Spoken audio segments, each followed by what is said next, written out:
नमस्कार। इस विशेष बुलेटिन में आप सभी का स्वागत है। मैं हूं आपके साथ भावना नैयर और मेरे साथ है मेरी सहयोगी मनीषा, जो आप तक सांकेतिक भाषा में खबरें प्रस्तुत करेंगी। शुरुआत करते हैं सुबह की सुर्खियों के साथ। राज्यों के मुख्य सचिवों के चौथे सम्मेलन की अध्यक्षता करेंगे प्रधानमंत्री नरेंद्र मोदी। केंद्र और राज्य सरकारों के बीच साझेदारी को बढ़ावा देना है मुख्य उद्देश्य। लोकसभा में संविधान पर हो रही विशेष चर्चा में प्रधानमंत्री नरेंद्र मोदी लेंगे हिस्सा। चर्चा का आज दूसरा और अंतिम दिन।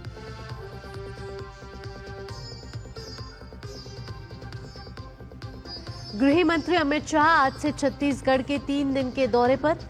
नक्सल प्रभावित क्षेत्र का दौरा और सुरक्षा शांति से संबंधित कार्यक्रमों में होंगे शामिल। पहाड़ों से आ रही बर्फीली हवाओं ने मैदान में बढ़ाई ठिठुरन। वहीं तमिलनाडु, केरल और पुडुचेरी में बारिश बनी आफत।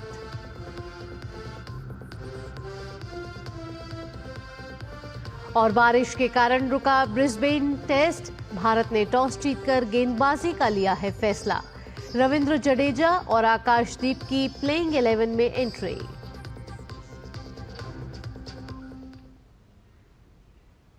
अब खबरें विस्तार से। प्रधानमंत्री नरेंद्र मोदी आज दिल्ली में मुख्य सचिवों के चौथे राष्ट्रीय सम्मेलन की अध्यक्षता करेंगे। ये केंद्र और राज्य सरकारों के बीच साझेदारी को बढ़ावा देने की दिशा में एक महत्वपूर्ण कदम होगा। 3 दिवसीय सम्मेलन का व्यापक विषय उद्यमिता, रोजगार और कौशल को बढ़ावा देना, साथ ही जनसांख्यिकीय लाभांश का लाभ उठाना है। व्यापक विषय के अंतर्गत 6 क्षेत्रों पर विशेष जोर दिया जाएगा। इनके अंतर्गत विनिर्माण, सेवा, ग्रामीण, गैर कृषि, शहरी, नवीकरणीय ऊर्जा और परिपत्र अर्थव्यवस्था को विस्तृत चर्चा के लिए चिन्हित किया गया है। विकसित भारत के लिए अग्रणी प्रौद्योगिकी, आर्थिक विकास केंद्रों के रूप में शहरों का विकास, निवेश के लिए राज्यों में आर्थिक सुधार और मिशन कर्मयोगी के माध्यम से क्षमता निर्माण पर 4 विशेष सत्र भी आयोजित किए जाएंगे। इसके अलावा भोजन के दौरान कृषि में आत्मनिर्भरता, खाद्य तेल और दालें, वृद्ध आबादी के लिए देखभाल की अर्थव्यवस्था, पीएम सूर्यघर निशुल्क बिजली योजना कार्यान्वयन और भारतीय ज्ञान परंपरा पर केंद्रित विचार विमर्श किया जाएगा। सम्मेलन में प्रत्येक विषय के अंतर्गत राज्यों और संघ राज्य क्षेत्रों की सर्वोत्तम कार्यप्रणालियों को भी प्रस्तुत किया जाएगा, ताकि राज्यों में पारस्परिक शिक्षा को प्रोत्साहित किया जा सके। सम्मेलन में सभी राज्यों और केंद्र शासित प्रदेशों के मुख्य सचिव, वरिष्ठ अधिकारी, क्षेत्र विशेषज्ञ और साथ ही गणमान्य उपस्थित रहेंगे। लोकसभा में आज भारतीय संविधान के 75 वर्षों की गौरवशाली यात्रा पर चर्चा को आगे बढ़ाया जाएगा। संसद में होने वाली इस 4 दिवसीय चर्चा की शुरुआती 2 दिन लोकसभा के लिए सुनिश्चित है। इसी के चलते आज शनिवार को विशेष सत्र का आयोजन किया जा रहा है। लोकसभा में आज प्रधानमंत्री नरेंद्र मोदी भी चर्चा में हिस्सा लेंगे। इससे पहले कल रक्षा मंत्री ने राजनाथ सिंह ने चर्चा की शुरुआत की थी, जिसके बाद सत्ता पक्ष और विपक्ष के कई सांसदों ने इस पर अपनी बात रखी थी। राज्यसभा में संविधान पर चर्चा सोमवार और मंगलवार को होगी। गृह मंत्री अमित शाह आज से 3 दिन के छत्तीसगढ़ दौरे पर रहेंगे। इस दौरान वह नक्सल प्रभावित क्षेत्र का दौरा करेंगे और नक्सल विरोधी अभियान को गति भी देंगे। अपने छत्तीसगढ़ प्रवास के दौरान अमित शाह रविवार को रायपुर के पुलिस परेड ग्राउंड में पुलिस को प्रेसिडेंट कलर प्रदान कर मनोबल बढ़ाएंगे। इसके बाद जगदलपुर में सर्किट हाउस में नक्सल पीड़ितों से मुलाकात करेंगे। साथ ही हथियार छोड़ मुख्यधारा में शामिल हुए लोगों से भी मिलेंगे।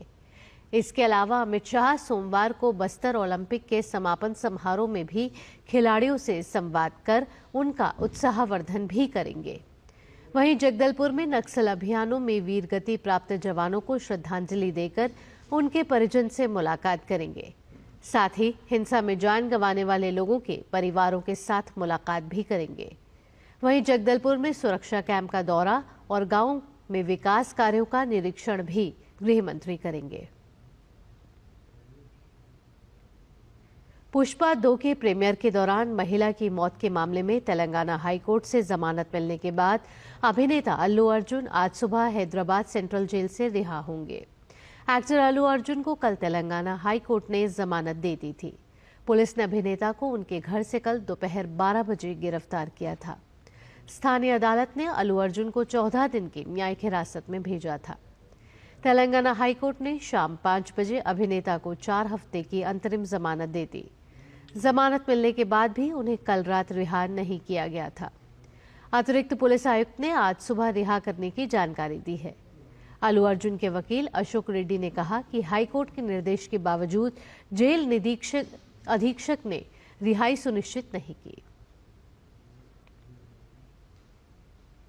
केंद्रीय मंत्री अश्विनी वैष्णव ने तेलंगाना में पुष्पा 2 के अभिनेता अल्लू अर्जुन को गिरफ्तार किए जाने पर राज्य सरकार पर निशाना साधा है।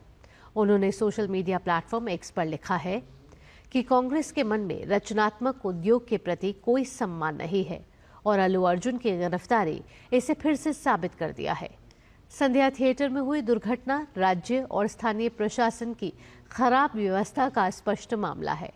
अब उस दोष से बचने के लिए वे इस तरह के प्रचार हथकंडे अपना रहे हैं।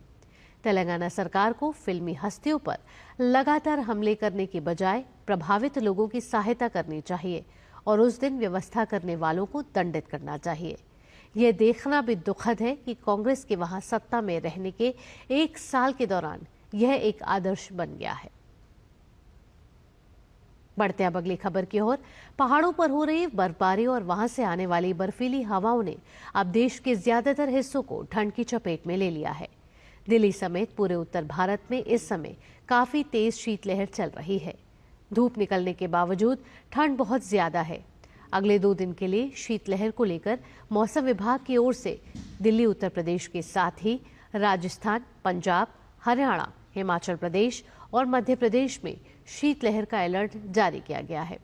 साथ ही मेघालय, त्रिपुरा और मणिपुर में कोहरा छाया रहेगा। वहीं दक्षिणी हिस्सों में तमिलनाडु, केरल और पुडुचेरी में बारिश मुसीबत बन गई है। मौसम विभाग ने तमिलनाडु में भारी बारिश का अनुमान जाहिर किया है।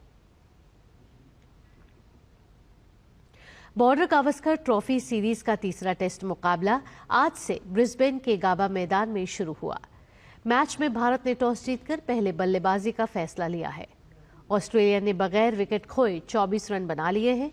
भारतीय टीम में 2 बदलाव किए गए हैं। रविंद्र जडेजा और आकाशदीप को प्लेइंग 11 में शामिल किया गया है।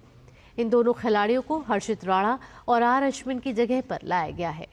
वहीं ऑस्ट्रेलिया की टीम में एक बदलाव किया गया है।